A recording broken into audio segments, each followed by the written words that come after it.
നമസ്കാരം, അവിനാഷാണ്. വയനാട് ജില്ലയിലെ ചൂരൽമലയിൽ നടന്ന ഉരുൾപൊട്ടലിൻ്റെ ദൃശ്യങ്ങൾ നമ്മൾ മീഡിയാസിലൂടെ എന്നും കണ്ടുകൊണ്ടിരിക്കുകയായിരുന്നു. ഇപ്പോഴും സോഷ്യൽ മീഡിയയിൽ അതിൻ്റെ വീഡിയോസൊക്കെ വരുന്നുണ്ട്. ഉറ്റവരെ നഷ്ടപ്പെട്ടവരും സ്വത്തും ഉള്ള സമ്പാദ്യങ്ങളെല്ലാം നഷ്ടപ്പെട്ട് ഒന്നുമില്ലാതെ ഒറ്റപ്പെട്ടു പോയവരും ഉറ്റവരും ഉടയവരും ഇല്ലാതെ അനാഥ പ്രേതങ്ങളായി അവശേഷിക്കുന്ന ശവശരീരങ്ങളും അച്ഛനും അമ്മേനെയും നഷ്ടപ്പെട്ട കുഞ്ഞുങ്ങളും അങ്ങനെ ഒരുപാട് ജീവിതങ്ങൾ അവിടെയുണ്ട്. അങ്ങനെ എല്ലാം നഷ്ടപ്പെട്ട് ഒറ്റപ്പെട്ടു പോയവരുടെ വാക്കുകൾ നമ്മൾ അത്രയും വേദനയോടെയും കണ്ണീരോടെയും കണ്ടിരുന്ന നാളുകളായിരുന്നു. അത്തരത്തിലുള്ള അവരുടെ പ്രതികരണങ്ങളെ, ആ വേദന ഉളവാക്കുന്ന പ്രതികരണങ്ങളെ മറ്റൊരു തലത്തിൽ, മറ്റൊരു രീതിയിൽ അതിനോട് പ്രതികരിച്ച ഒരു യുവാവ്, ഒരു ചെറുപ്പക്കാരൻ. അപ്പം എൻ്റെ ആ ഒരു വീഡിയോ സോഷ്യൽ മീഡിയയിൽ കണ്ടതാണ് ഇങ്ങനൊരു വീഡിയോ ചെയ്യാൻ എന്നെ പ്രേരിപ്പിച്ചത്. നമുക്ക് അതിൻ്റെ ദൃശ്യങ്ങളൊന്ന് കാണാം കേട്ടോ. ഈ ലോകത്ത് നന്മയുള്ളവരൊക്കെ മരിച്ചു പോകുന്നു, തിന്മയുള്ളവരൊക്കെ ജീവിക്കട്ടെ. അതുമതി. പ്രകൃതിയെ നശിപ്പിക്കരുത് മക്കളെ എന്ന് പറഞ്ഞാൽ ഓരോ പ്രകൃതി സംരക്ഷണ പ്രവർത്തനങ്ങളൊക്കെ നടത്തിയ മക്കൾ അവര് പ്രകൃതി തന്നെ കൊണ്ടുപോട്ടെ.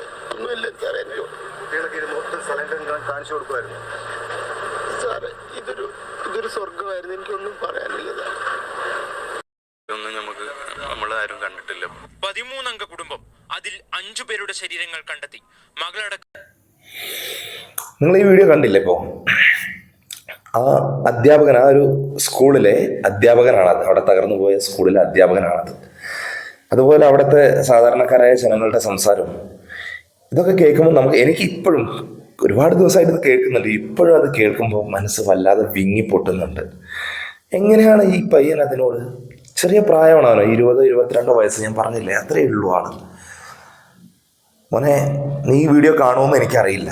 കണ്ടാലില്ലെങ്കിൽ എനിക്ക് നിന്നോട് ഇത്രേ പറയാനുള്ളൂ. നിന്നെ തെറി വിളിക്കാനും നിന്നെ കല്ലെറിയാനൊന്നും ഞാൻ നിൽക്കുന്നില്ല. ഒറ്റ വർത്താനം എനിക്ക് പറയാനുള്ളൂ നിൻ്റെ അടുത്ത്. നീ ചെയ്യുന്നത് നിൻ്റെ സ്വബോധത്തോടെയാണോ എന്ന് എനിക്കറിയില്ല.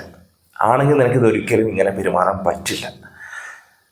വേദനിപ്പിക്കുന്ന ഒരു വീഡിയോ, മനസ്സിന് അത്രയും സങ്കടം തരുന്ന ഒരു വീഡിയോയ്ക്ക് ഇത്ര ചിരിച്ചുകൊണ്ട് നീ റിയാക്ട് ചെയ്യുന്ന രീതിയാണിത്. കണ്ണീര് കാണുമ്പോൾ അതിനെ പരിഹസിച്ചുകൊണ്ട്. നിന്റെ അറിവില്ലായ്മയാണോ അതോ നിന്റെ മനസ്സിൻ്റെ താളം തെറ്റിയതാണോ?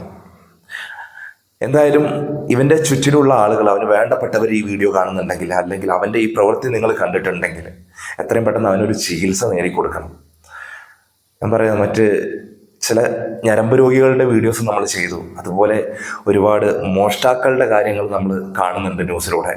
ഈ ഒരു ദുരന്ത ഭൂമിയിൽ ഞരമ്പ് രോഗികളായവരും കള്ളന്മാരായവരും പല തരക്കാരുണ്ട്. പല തരക്കാർ പുറത്ത് വരുന്നുണ്ട് സമൂഹത്തിന് മുന്നിലേക്ക് വന്നു പെടുന്നുണ്ട്. പക്ഷെ ആ ഒരു ഗണത്തിൽ പെടുത്തിയിട്ട് അവനെ വഴിയിലിട്ട് തല്ലാനോ, ഈ പയ്യനെ ഞാൻ പറയുന്നത്, തല്ലാനോ അല്ലെങ്കിൽ തെറി പറയാനോ ഒരു വിഷയമല്ല. ഇവർ ചെയ്യുന്നൊരു വിഷയം എന്ന് പറഞ്ഞാൽ അവൻ്റെ മാനസികോല്ലാസത്തിന് മറ്റുള്ളവരുടെ സങ്കടം കരുവാക്കുകയാണ്. ഇനി അവനിത് വൈറലാവാൻ ചെയ്തതാണെങ്കിൽ അവൻ തിരഞ്ഞെടുത്ത മാർഗം തെറ്റാണ്. ഇനി അതല്ല, അവൻ്റെ ബുദ്ധിശൂന്യത കൊണ്ട്, അറിവില്ലായ്മ കൊണ്ട്, അവൻ്റെ മാനസിക സംഘർഷം കൊണ്ട് ചെയ്തതാണെങ്കിൽ അത് അവന് എന്തോ ഒരു ട്രോമ അവൻ്റെ ലൈഫിൽ ഉള്ളത് കൊണ്ടായിരിക്കാം. സമൂഹമാണ് എല്ലാവരെയും ഓരോ കുറ്റത്തിലേക്ക് എത്തിക്കുന്നത്, അല്ലെങ്കിൽ ഓരോ തെറ്റിലേക്ക് എത്തിക്കുന്നതെന്ന് പറഞ്ഞു കേട്ടിട്ടുണ്ടല്ലേ. കള്ളന്മാരാക്കുന്നതും കൊലപാതകികളാക്കുന്നതും ഒക്കെ സമൂഹമാണെന്ന് പറയും. അതുപോലെ അവൻ്റെ ചുറ്റുപാടുകളോ അവന് വേണ്ടപ്പെട്ടവരിൽ ആരെങ്കിലും ഒക്കെ തന്നെ ആയിരിക്കാം അവനെ ഈ രീതിയിൽ എത്തിച്ചതെന്ന് എനിക്ക് തോന്നുന്നു. എന്തായാലും വളരെ മോശമായി പോയി ഇത്തരത്തിലൊരു പ്രതികരണം ആ പയ്യൻ്റെ ഭാഗത്ത് നിന്ന് വന്നത്. എന്തായാലും അവൻ ചെയ്ത പ്രവൃത്തി, അതിൻ്റെ ഗൗരവം മനസ്സിലാക്കിക്കൊണ്ട് തന്നെയാണ് ഞാൻ സംസാരിക്കുന്നത്. പക്ഷേ കല്ലെറിഞ്ഞ് അവനെ ശിക്ഷിക്കേണ്ട ഒരു കാര്യമായിട്ട് എനിക്ക് തോന്നുന്നില്ല. കാരണം അവൻ്റെ പ്രതികരണം ആ രീതിയിലായത് അവൻ്റെ മാനസിക വിഷയം തന്നെയാണെന്ന് എനിക്ക് തോന്നുന്നു. അതുകൊണ്ടാണ് ഞാൻ അവനെ തെറി പറയാത്തത്. സത്യത്തിൽ നല്ല രീതിയിൽ ഫ്രസ്ട്രേഷൻ വരുന്നുണ്ട് ആ വീഡിയോ കണ്ടിട്ട്. കാരണം നമുക്കറിയാം, സ്വന്തം കുടുംബത്തിൽ നിന്ന് ഒരാൾ നഷ്ടപ്പെട്ട വേദനയാണ് നമുക്കൊക്കെ ആ വീഡിയോസ് കാണുമ്പോൾ ഉണ്ടാകുന്നത്. അവനത് തിരിച്ചറിയാൻ പറ്റുന്നില്ല. ആ വേദന അവന് തോന്നുന്നില്ല. എന്തുകൊണ്ടാണ്? അവൻ്റെ മനസ്സിനെന്തോ വൈകല്യമാണത്, വികലമായ മനസ്സിൻ്റെ പ്രവൃത്തിയാണത്. എന്തായാലും ഈ വീഡിയോ ഞാൻ മൈൻഡപ്പ് ചെയ്യാണ്. ഒരു കാര്യം ഒന്നുകൂടി ഓർമ്മിപ്പിക്കുന്നു, അവന് വേണ്ട ചികിത്സ കൊടുത്ത് അവൻ്റെ ഈ ഒരു പ്രശ്നം എന്താണെന്ന് മനസ്സിലാക്കി പരിഹരിക്കേണ്ടത് അവൻ്റെ ചുറ്റിലുള്ള ആളുകളാണ്. അത് നിങ്ങൾ ചെയ്തിട്ടില്ലെങ്കിൽ അവൻ്റെ കുടുംബത്തിന് തന്നെ ഒരു ബുദ്ധിമുട്ടായിട്ട് അത് മാറും. ഈ രീതിയിലാണ് അവൻ സന്തോഷം കണ്ടെത്തുന്നത് എന്നുണ്ടെങ്കിൽ ആ സന്തോഷത്തിന് വേണ്ടിയിട്ട് സ്വന്തം കുടുംബത്തിൽ ആരെങ്കിലും തന്നെ അവൻ കൊന്നേക്കൽ. അത്രേ പറയാനുള്ളൂ. ബൈ.